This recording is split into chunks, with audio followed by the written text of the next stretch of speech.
أعوذ بالله من الشيطان الرجيم. بسم الله الرحمن الرحيم.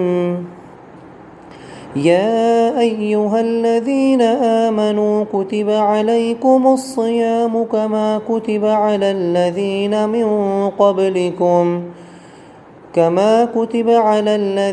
من قبلكم لعلكم تتقون. أياما معدودات.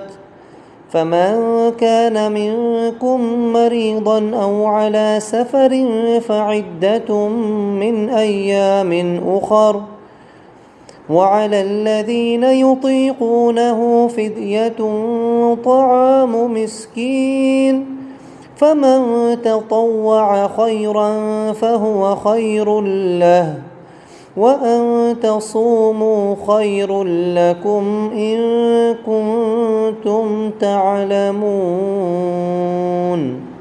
صدق الله العظيم.